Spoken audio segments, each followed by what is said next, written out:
Hello and welcome to Total College Football, the perfect show for any and every college football fan. I'm your host, Travis May, and you can find me on Twitter at FF_Travis M. And I'm joined again by my co-host, Stefan Lako. You can find him at Stefan Lako. That's Lako.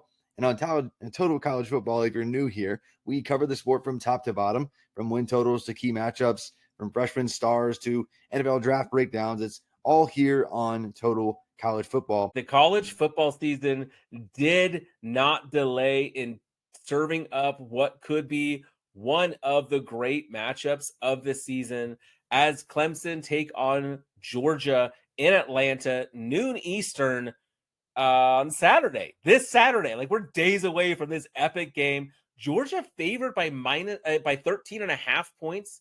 Total is pretty low at 48.5, which, is to be expected, I think. Clemson comes in on the money line at plus 400, so quite a dog.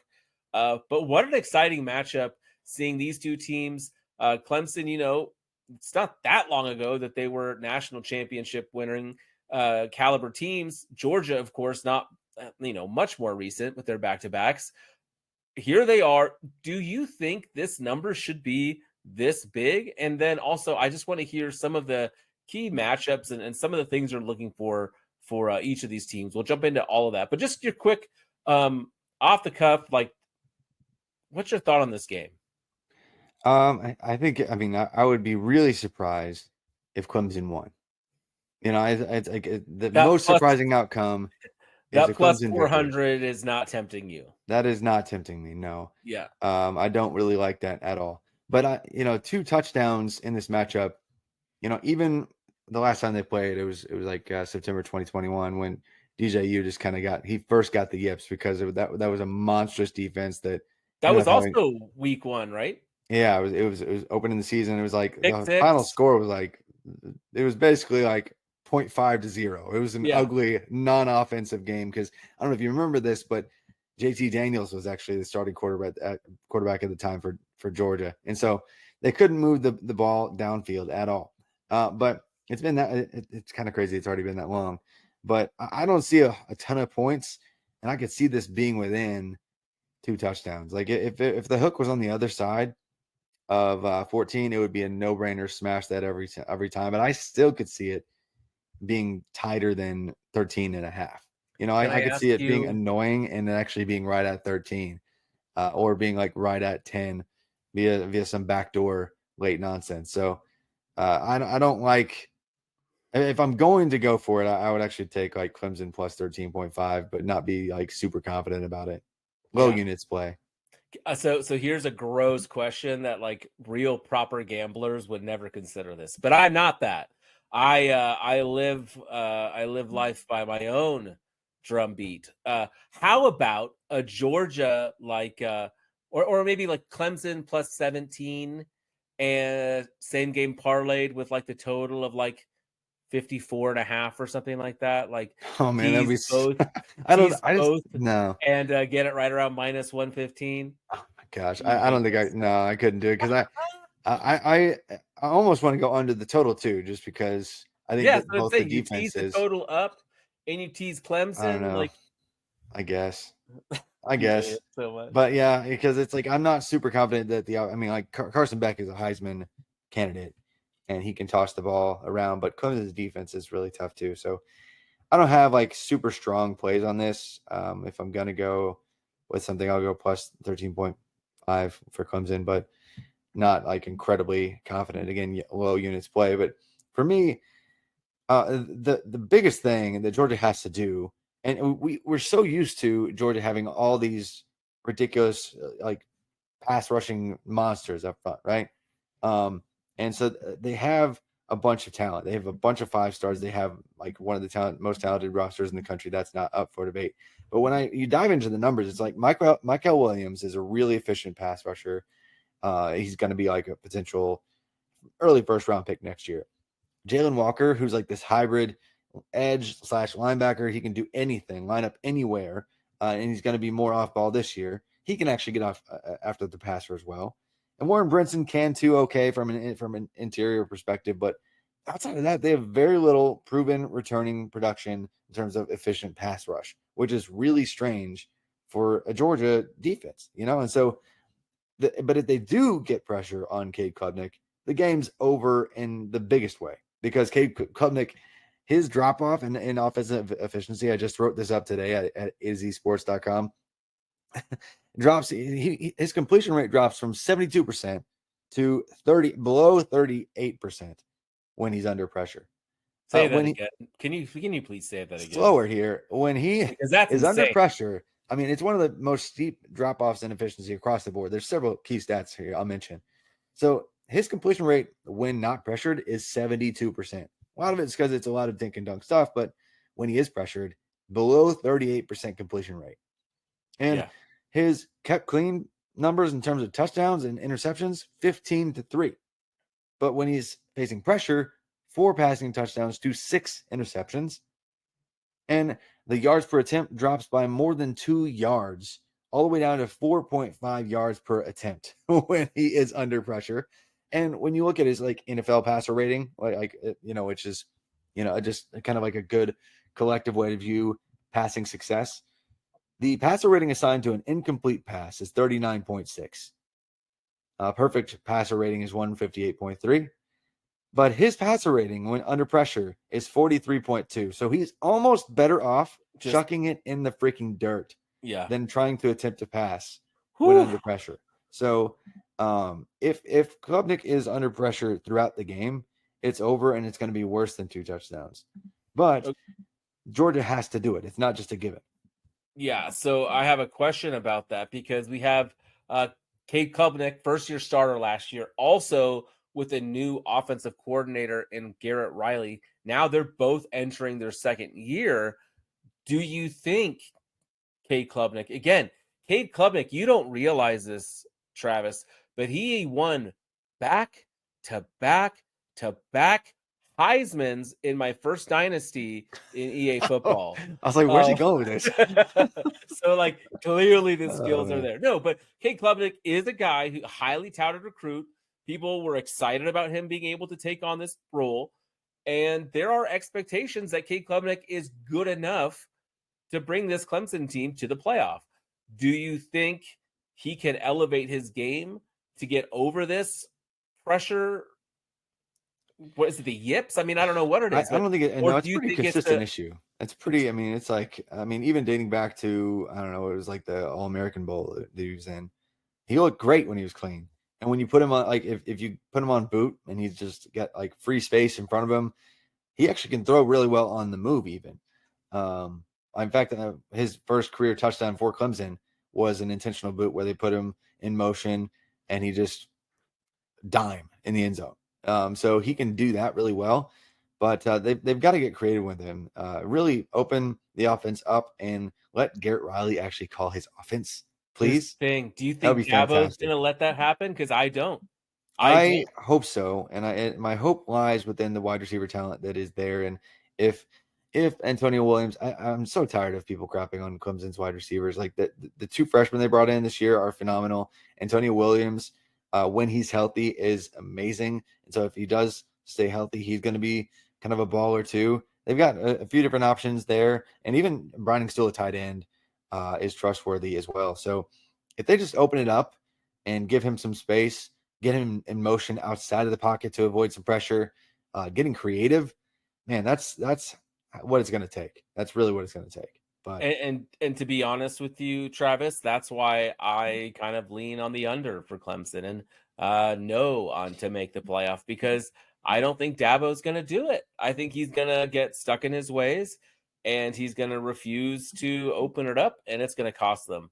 And that's definitely in the cards. But and maybe that's just my fear, just seeing how inept their offense has been the last few years, and maybe he sees that too and he's willing to change.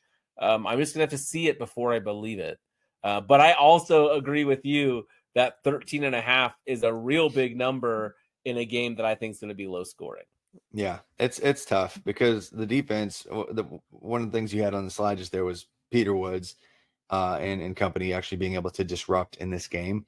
That's one of the other key matchups, not just the pass rush situation getting after Klubnik, but the pass rush situation for Clemson getting after Carson Beck, who could be a Heisman winning quarterback. And that front four for Clemson, and even beyond that, they've got some really fun talent. But Peter Woods can line up in any pre-snap position, outside the tackle, over the tackle, A or B gap. It does not matter. He's going to get pressure. He's one of the best players in the country.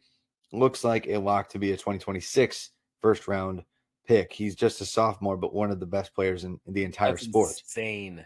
And so Peyton Page as well. And what makes him really good is the surrounding cast is really good typically as well. But Peyton Page and DeMonte Capehart are really fun. They're both like 310 plus, but they're faster than they should be, more flexible than they should be, and stronger. Well, as strong as you might imagine they could be at 6'4", 310, 315, whatever it is. But I cannot actually imagine that track. No, I can't either. They would throw me 10 feet.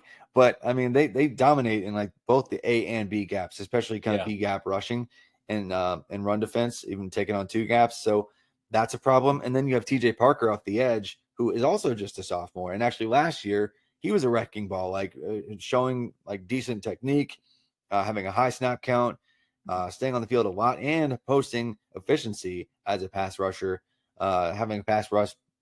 I always struggle to say the pass rush pressure rate. It's almost 15% himself. So like that front four is really tough. And I know Georgia returns a ton of experience on their offensive line. They're really only truly replacing Cedric Van Pran last year at center with Jared Wilson, who has been questionable and has been struggling with an issue in camp. But he's on the call today. I think he's good to go. And so it looks promising for them to hold up, but it's not a given for Georgia to hold up against what might be one of the top 5 defensive fronts in the game. And the depth behind those starting 5 for Georgia is actually a bunch of youth. Like Kirby Smart has actually been on record multiple times this offseason talking about the lack of depth on both the defensive line and offensive line for Georgia versus, what they're typically used to. It's still better than everybody else's probably, but it's just not necessarily what Kirby Smart is used to. So I think the defense is still elite. I think the offensive line is still fine and still good.